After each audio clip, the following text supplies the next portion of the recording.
professional conduct in behavior analysis.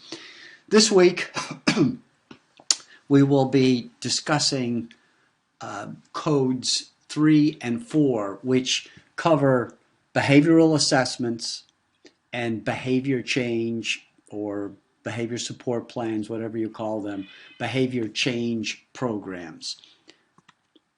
And we'll start with assessing behavior.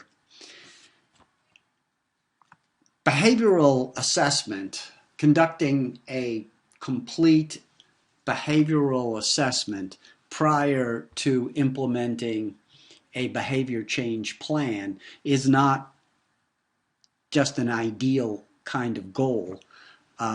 It is clearly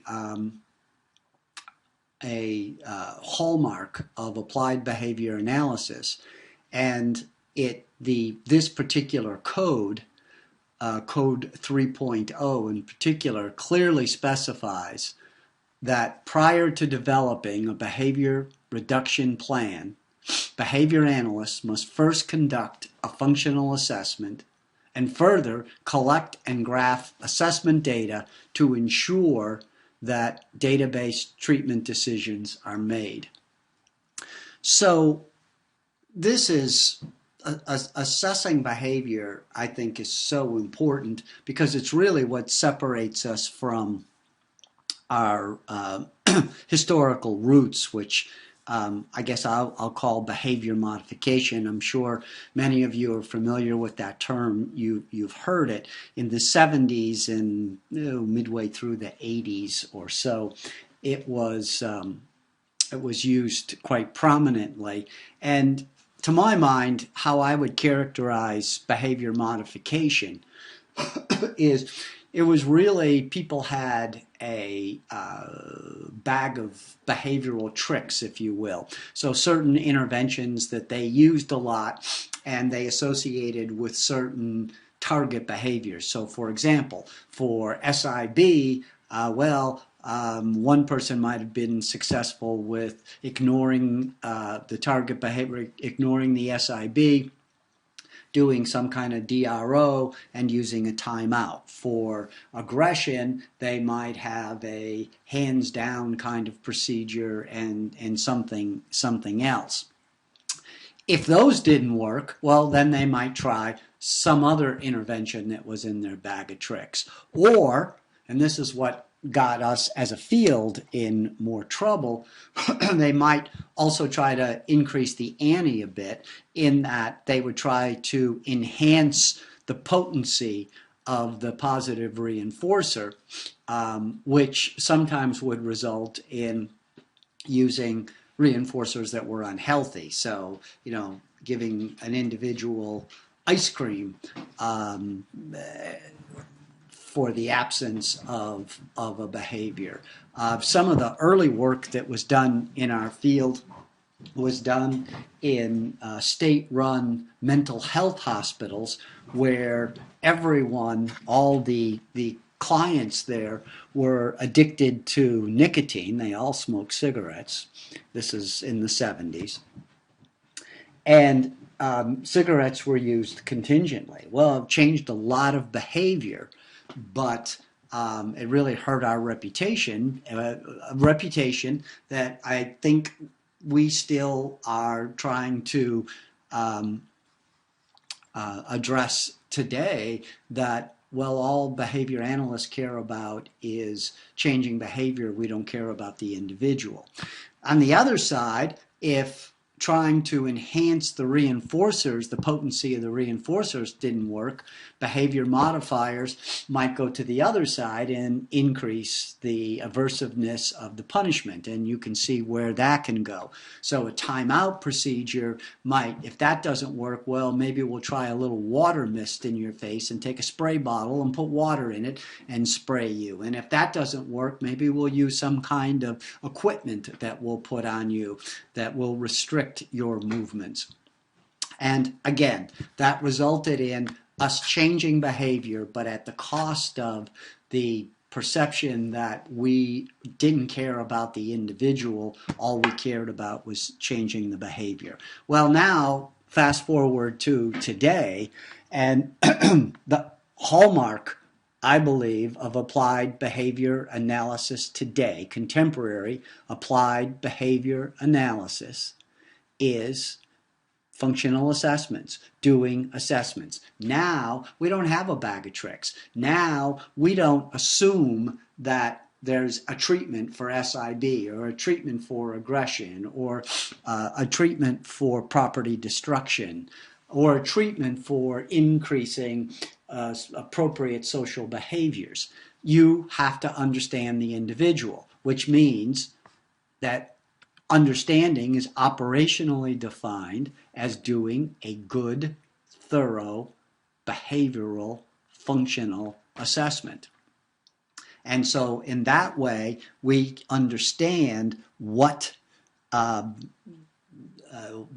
what the potent antecedents are, what the potent consequences are, and then we can develop a treatment that is based on those. Hopefully, that treatment will consist of taking the same reinforcers that the individual was getting for engaging in aggression and allowing them to get those reinforcers for a more socially acceptable behavior, like making a request or some other positive kind of behavior. I think that this area of assessing behavior and is one of the most exciting areas in our field right now. There's a lot of work that's being done taking some of these assessments that we've talked about in other classes and making them adapting them for the practitioner so that they are more practical, they can be done in naturalistic settings, and they can be done effectively. They're also teaching us that it oftentimes is not sufficient to just say, well, they're doing this to get attention. You really need to understand more for that individual, what is that kind of attention that that individual is really trying to get. So that means that a functional assessment consists of a lot of things. It consists of course, doing interviews. It consists with caregivers. It consists of direct assessments, which could be descriptive or they could be functional analyses.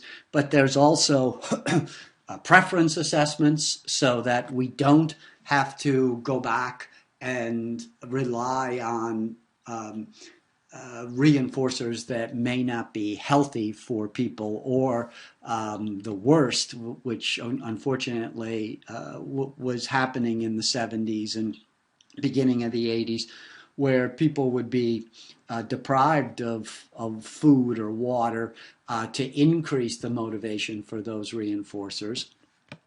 But if we do good preference assessments, then we should be able to avoid those and still come up with potent reinforcers that are healthy and accessible. And on the other hand, be able to avoid the use of aversives whenever possible. All right. Additionally, this code also talks about the fact that it is, as a behavior analyst, we are also required to explain the assessment results to the shareholders, the client, when appropriate, parents, caregivers, etc., so that they understand exactly what that is. You know, there's a huge focus. I've mentioned before, this particular code has only been out for about a year. It had guidelines before that were modified twice.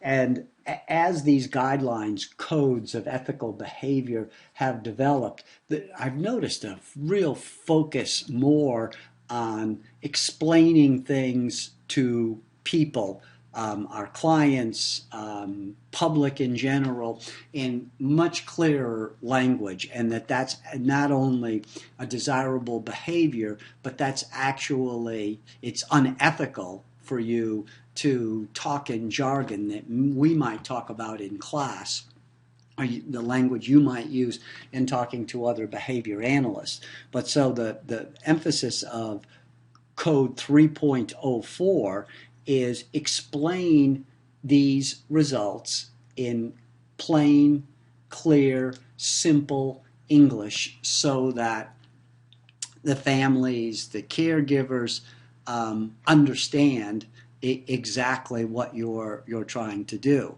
Additionally, you need to get permission from families or guardians or from the individual before obtaining to do the assessment and before obtaining or disclosing any client records from or to other sources. Finally,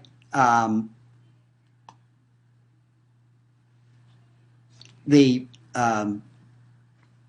behavior analysts recommend a medical consultation if there is any reasonable possibility that a referred behavior is influenced by medical variables. So we are talking about what needs to be included in these assessments, and there's all the behavioral parts that are necessary, and you need to get permission. But there's sometimes behavior is more than just made up by the operant contingencies that we manipulate and understand. There may be other variables such as biological or medical, and therefore we need to make sure that we recommend a medical consultation if there is any reasonable possibility that a referred behavior is influenced by medical variables. I just think, in my own career, I can think of many examples. One of an individual I worked with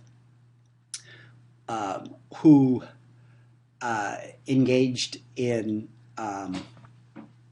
behavior where he would keep pulling up digested food, and several behavioral interventions over the years were done, and they were only successful for short periods of time. And when we really did a thorough functional assessment, it looked like there were times of the year when it was occurring, and then there were times of the year when there wasn't, and it didn't have anything to do with what the intervention was. So somebody suggested, I wonder if it's related to allergies or some kind of medical issue, and so had a medical consultation done. Sure enough, it was allergies. He got some over-the-counter medication, and that addressed that particular problem.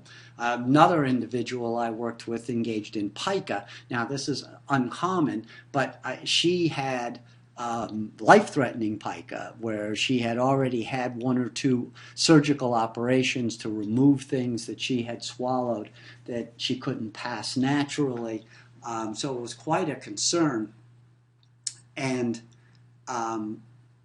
I noticed in talking to the parents and trying to do an observation and do my own functional assessment that she wasn't engaging in the behavior anymore. I couldn't see it, and the parents said that it wasn't occurring anymore.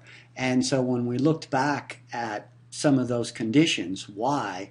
Well, it looked like she had switched doctors, and this new doctor started her on these multivitamins along with other things. Make a long story short, we sort of tried to narrow it down and did a little functional analysis with the presence or absence of an over-the-counter multiple vitamin, and found that the reason she was engaging in pica is she had a vitamin deficiency, and when she took certain kinds of vitamins that addressed the vitamin deficiency, she no longer engaged in pica. So the point of these stories is that many times these are behaviors that we look at and that there are behavioral interventions in the literature, but there may be, with certain individuals, there may be medical components, and we always have to consider that when we're assessing behavior.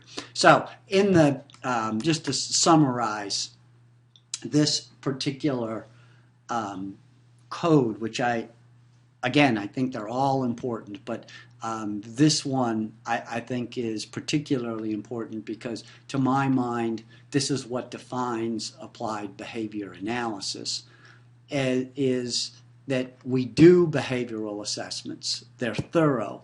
We get permission. We explain exactly what the results of the assessment are with the shareholders, and we seek out medical consultation if there's any reasonable possibility that the target behavior is influenced by medical or biological variables.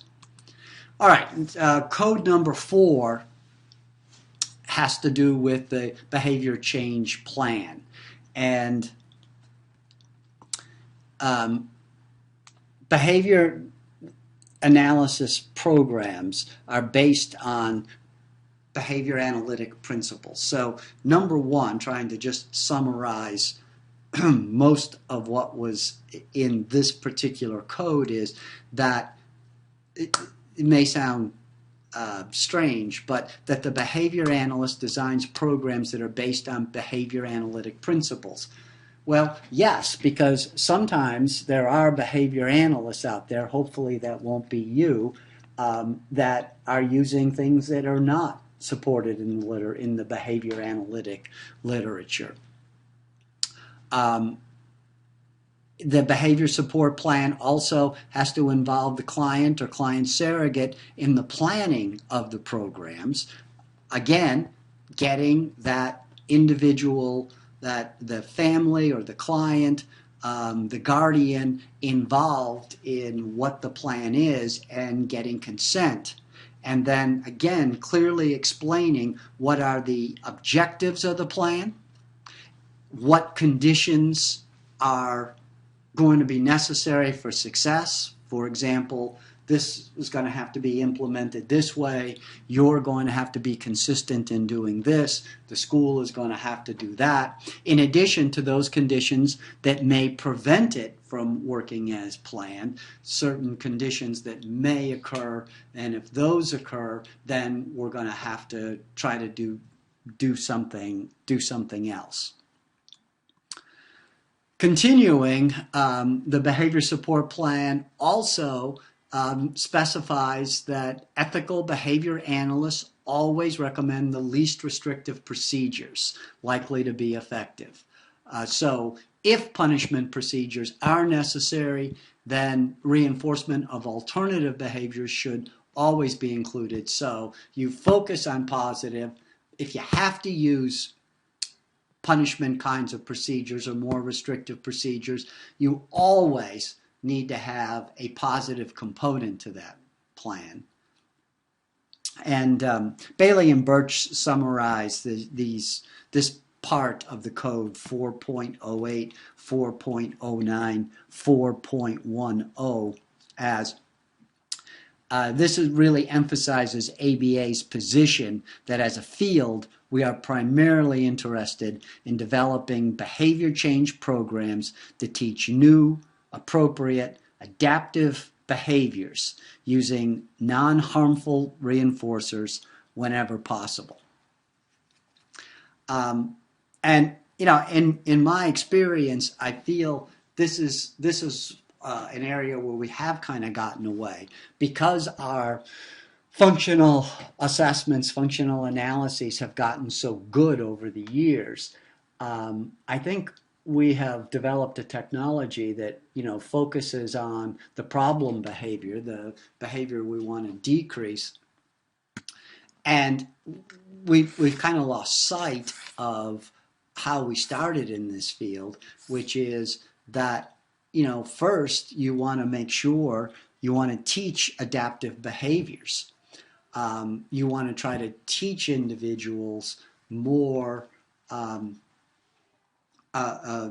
skills that they need in order to get the things that they want, and when appropriate, be able, just as you and I do, to be able to escape and avoid the things that we don't want to do. And this particular code, I think, emphasizes that position in our field, that, yeah, we need to emphasize coming up with preferences that are functional and effective, and teaching new skills that allow individuals to attain the reinforcers and avoid those things that they don't want to deal with, as a way to take the place of those more severe behaviors. All right, finally, code number 4 clearly states that behavior analysts avoid the use of reinforcers that may be harmful to the health and development of the client. All right.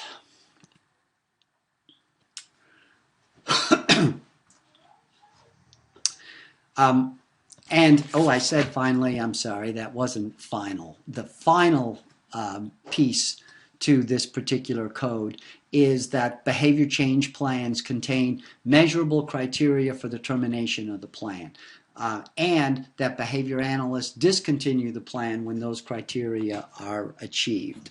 So this is a newer version of what was in, and I think it's addressing a problem that's becoming more and more apparent, is that as more and more behavioral programs independent behavioral programs are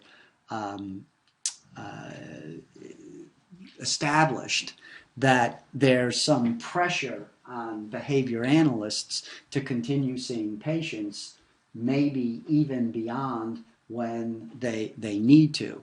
And so this is an area where it makes clear sense to specify that the behavior change plan, this is what is going to constitute success. When this happens, we'll terminate the plan. And then when that happens, that the behavior analyst actually terminates the plan. All of this may make sense may occur to you that this is very similar to what we talked about a couple of weeks ago, when we talked about these risk-benefit analyses, which is really what this is all about. And I think that by doing a risk-benefit analysis like we discussed 2 weeks ago, you're addressing much of these ethical codes that are involved in code 4.0. In that you're establishing what the risks of the treatment plan are and what the benefits are, what could go wrong, what could go well, when it's going to end. And that is essentially what I think this particular code of ethics is addressing. All right, so this week, read chapters 8 and 9 of Bailey and Birch. Read the codes 3 and 4 from the BACB Professional and Ethical Compliance Code for Behavior Analysts. And once again, read the ethical scenario and indicate the relevant sections in the codes.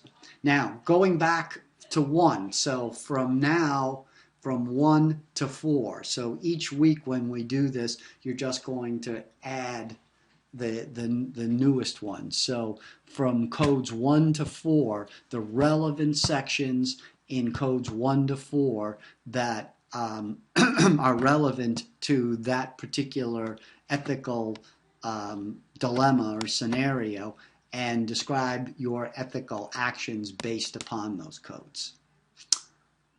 Okay, well, have a good week, and I will talk to you next week.